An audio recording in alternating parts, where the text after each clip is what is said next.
Hi, welcome to 3 roses kitchen.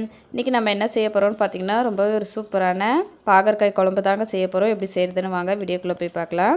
வீடியோக்குள்ளே போகிறதுக்கு முன்னாடி ஃபஸ்ட் டைம் நம்ம சேனலை பார்க்குறது இருந்தால் சேனலை சப்ஸ்கிரைப் பண்ணிக்கோங்க. மறக்காமல் லைக் பண்ணிட்டு உங்கள் ஃப்ரெண்ட்ஸ் அண்ட் ஃபேமிலி மெம்பர்ஸ்க்கு ஷேர் பண்ணுங்கள். கசப்பே இல்லாமல் இந்த பாகற்காய் குழம்பு எப்படி செய்கிறதுன்னு பார்க்கலாங்க. குழம்பு செய்கிறதுக்கு நான் இன்றைக்கி சட்டி தாங்க எடுத்திருக்கேன். சட்டியில் செய்ய போகிறோம். அதுக்கு எண்ணெய் ஊற்றிக்கலாங்க. நல்லெண்ணெய் ஊற்றிக்கோங்க.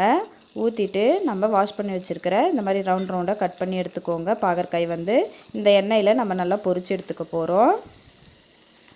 நம்ம இப்படி பொரிக்கிறதுனால நம்மளோட பாகற்காய் கசப்பு தன்மையே இல்லாமல் போயிடுங்க. நல்லா பொரித்து எடுத்துக்கோங்க. பாருங்கள், பாகற்காயெல்லாம் நல்லாவே இந்த எண்ணெயில் வெந்து வருது. நல்லா ஒரு ப்ரௌன் கலரில் வரும் பாருங்கள். இந்த சைடில் ஓரத்தில் தெரிது பாருங்கள். நல்லா பொரிஞ்சு காய் லைட்டாக ப்ரௌன் கலரில் வந்திருக்கு. இப்போ எல்லா காயும் நம்ம திருப்பி விட்டு இதே மாதிரி நம்ம பொரித்து எடுத்துக்கலாம். ஆல்மோஸ்ட் நம்மளோட காய் எல்லாமே நல்லா பொரிஞ்சு வந்துருச்சு. இப்போ இதை ஒரு கப்புக்கு எடுத்து மாற்றிக்கலாங்க. மாற்றிட்டு அதே எண்ணெயில் நம்ம குழம்பு செஞ்சுக்கலாம். கடுகு ஒரு டேபிள் ஸ்பூன் சேர்த்துக்கோங்க.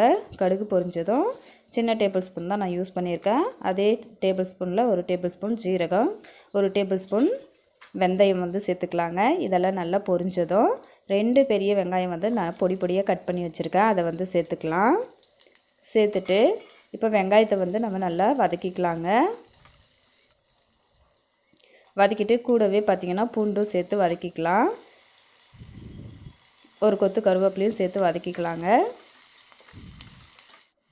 இப்போ நான் தக்காளி 3 பேஸ்ட்டாக அரைச்சி வச்சுருக்கேன். அதை சேர்த்துக்கலாம். நம்ம தக்காளி அரைச்சி ஊற்றும்போது நமக்கு குழம்பு கொஞ்சம் நல்லா திக்காக அதிகமாக கிடைக்கும். அதனால் தக்காளி அரைச்சி ஊற்றிக்கோங்க. ஊற்றிட்டு அதோட பச்சை வாசனை போகிற அளவுக்கு இந்த எண்ணெயிலே நல்லா வதக்கிக்கலாம். பாருங்கள், தக்காளியெல்லாம் நல்லா வதங்கி எண்ணெயெல்லாம் பிரிஞ்சு வந்திருக்கு. இப்போ நம்ம அரைச்ச தக்காளி விழுதுலேயே கொஞ்சம் தண்ணி ஊற்றி அதை சேர்த்துக்கலாம். சேர்த்துட்டு மசாலா சேர்த்துக்கலாங்க. 1/4 டேபிள் ஸ்பூன் மஞ்சள் தூள், உங்கள் காரத்துக்கு ஏற்ற மாதிரி மிளகாத்தூள் சேர்த்துக்கோங்க. சேர்த்துட்டு தனியாத்தூள் நான் 2 டேபிள் ஸ்பூன் சேர்த்துக்கிறேன். சேர்த்துட்டு இப்போ இதை எல்லாத்தையும் நம்ம கலந்து விட்டுக்கலாம். இந்த மசாலாவும் நல்லா இந்த எண்ணெயிலே பச்சை வாசனை போகிற அளவுக்கு நல்லா வதக்கிக்கலாம். பாருங்கள், எண்ணெயெல்லாம் நல்லா பிரிஞ்சு வந்துருச்சு. இந்த டைமில் புளி கரைசல் நான் சேர்த்துக்கிறேங்க. சேர்த்துட்டு இப்போ இதையும் நல்லா மிக்ஸ் பண்ணி விட்டுக்கலாம். மிக்ஸ் பண்ணிவிட்டு குழம்புக்கு தேவையான அளவு தண்ணி சேர்த்துக்கலாங்க. சேர்த்துட்டு உப்பு சேர்த்துக்கிறேன்.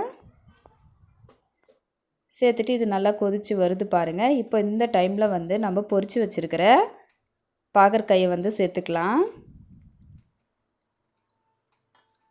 சேர்த்து கலந்து விட்டுட்டு நம்ம ஒரு தட்டு போட்டு மூடி வச்சுக்கலாங்க. நல்லா கொதித்து வந்துச்சுன்னா நம்மளோட சூப்பரான பாகற்காய் குழம்பு ரெடி ஆகிடும். பாருங்கள், நல்லா கொதித்து அந்த எண்ணெயெல்லாம் நல்லா பிரிஞ்சு மேலே மிதக்குது பாருங்கள்.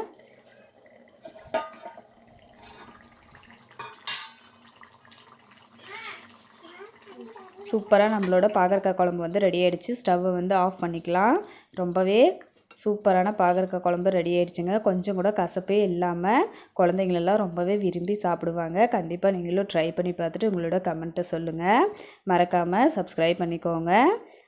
இது சாதத்து கூட சேர்த்து சாப்பிடும்போது அவ்வளோ டேஸ்ட்டாக இருக்கும்.